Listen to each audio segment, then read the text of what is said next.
இந்த 4.5 ஆண்டு கால திராவிட முன்னேற்ற கழக ஆட்சியிலே 6999 சிறுமிகள் பாதிக்கப்பட்டிருக்கிறது சொன்னால் எந்த அளவுக்கு கொடுமையான ஆட்சி தமிழகத்தில் நடைபெற்றுக் கொண்டிருக்கின்றதை நாம் எண்ணி பார்க்க வேண்டும். இன்றைக்கு சிறுமிகளுக்கு பாதுகாப்பு இல்ல, பெண்களுக்கு பாதுகாப்பு இல்ல, வயது முதிர்ந்த பெண்களுக்கு பாதுகாப்பு இல்ல, ஒட்டுமொத்தமா நாட்டு மக்களுக்கு பாதுகாப்பு இல்ல. சிந்திச்சு பாருங்க. ஒரு நாடு வளமாக சிறப்பாக இருக்க வேண்டும் என்று சொன்னால் சட்ட ஒழுங்கு சிறப்பாக இருக்க வேண்டும். அப்படி சட்ட ஒழுங்கு சிறப்பாக இருந்தால்தான் அந்த மாநிலத்துடைய வளர்ச்சி கூடும். ஆனா இங்கே அப்படி அல்ல. சட்ட ஒழுங்கு சந்தி சிரித்துக் கொண்டிருக்கிறது. நாட்டு மக்கள் ஒவ்வொரு நாளும் தங்களுக்கு என்ன நேரிடுமோ என்று அஞ்சி அஞ்சி வாழக்கூடிய நிலை தமிழகத்திலே உருவாகி இருக்கின்றது. அதை பற்றியெல்லாம் திரு ஸ்டாலினுக்கு கவலை இல்லை. ஒரு 4 நாளுக்கு முன்பு நீங்கள் பார்த்திருப்பீர்கள், ஒரு வடமாநில தொழிலாளர் சென்னையில் இருந்து திருத்தணிக்கு ரயிலே செல்கிறார். 4 சிறுவர்கள் அவரை பட்டா கத்தியோடு கஞ்சா போதையிலே கடுமையாக தாக்கிட்டார்கள். கெஞ்சுகிறார். எல்லா வலைதளங்களும் வந்திருக்கிறது. எவ்வளவு கொடுமையான நிகழ்ச்சி!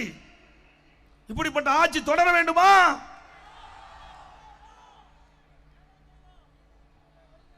இன்றைக்கு கஞ்சா போதை தமிழகத்திலே தாண்டவாடி கொண்டிருக்கிறது. போதைப்பொருள் நடமாட்டம் அதிகரித்து விட்டது. சட்டமன்றத்தில் போதை நடமாட்டம் அதிகரிக்கின்றது. அதை தடுத்து நிறுத்தல் என்று முதலமைச்சருடைய கவனத்திற்கு நாங்கள் கொண்டு சென்றோம். முதலமைச்சர் அதை பற்றி கவலைப்படவில்லை. அறிக்கையின் வாயிலாக வெளியிட்டோம், தொலைக்காட்சியின் வாயிலாக வெளியிட்டோம், பொதுக்கூட்டத்தின் வாயிலாக நாங்கள் பேசினோம்.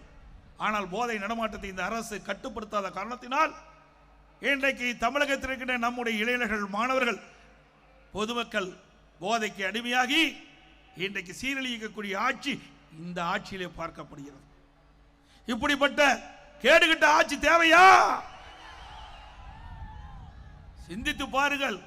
நமக்கு செல்வோம் நம்முடைய குழந்தைகள்.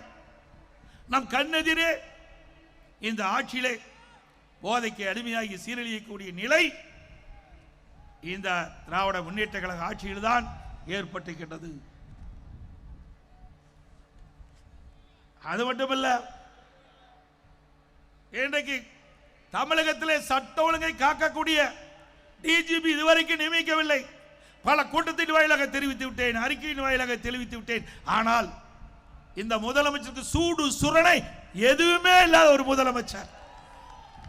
சூடு சுரணை வெக்கமான எதுவுமே இல்லை. நாட்டு மக்களை பற்றி கவலைப்படாத முதலமைச்சர். உண்மையிலேயே நாட்டு மக்களை பற்றி கவலைப்பட்டிருந்தால், நாட்டில் நிலவுகின்ற பிரச்சனை இந்த முதலமைச்சர் சிந்தித்து பார்த்திருந்தால், தமிழகத்தில் சட்ட ஒழுங்கு சீரழிந்து கொண்டிருக்கிறது, இதை நிலைநாட்ட வேண்டும் என்று எண்ணி இருந்தால் நிரந்தர சட்ட ஒழுங்கு டிஜிபி நியமிக்கப்பட்டிருக்கலாம். இதுவரைக்கும் நியமிக்கவில்லை. இதற்கு என்ன காரணம்? இந்த திராவிட முன்னேற்ற கழக அரசு அவர்கள் அனுப்பிய அந்த பட்டியலில் இருந்துதான் யுபிஎஸ்சி அதிலே 3 பேர் தேர்ந்தெடுக்கப்பட்டு இந்த மாநில அரசுக்கு அனுப்பி இருக்கின்றது. அந்த 3 பேரில் ஒருவரை நியமிப்பதற்கு உங்களுக்கு என்ன கஷ்டம்?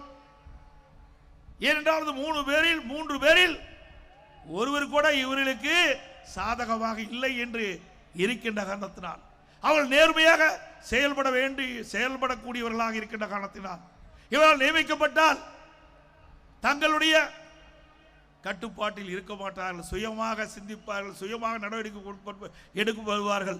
அதனால் நம்முடைய ஆட்சிக்கு ஆபத்து ஏற்பட்டுவிடும் என்ற ஒரே காரணத்திற்காக இன்று வரை அந்த பட்டியலில் இடம்பெற்றிருக்கின்ற 3 டிஜிபிகள் ஒருவரை நியமிக்காத காரணம். ஆக இனியாவது இந்த கூட்டத்தின் வாயிலாக தெரிவித்துக் கொள்கின்றேன்.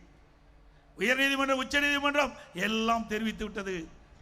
இன்னும் இந்த முதலமைச்சர், பொம்மை முதலமைச்சர், திறமையற்ற முதலமைச்சர் இன்னும் சட்ட ஒழுங்கு டிஜிபி நியமிக்கவில்லை. இதை உடனடியாக நியமிக்க வேண்டும் என்று இந்த கூட்டத்தின் வாயிலாக கேட்டுக்கொள்கின்றேன். எங்கள் உண்மையிலே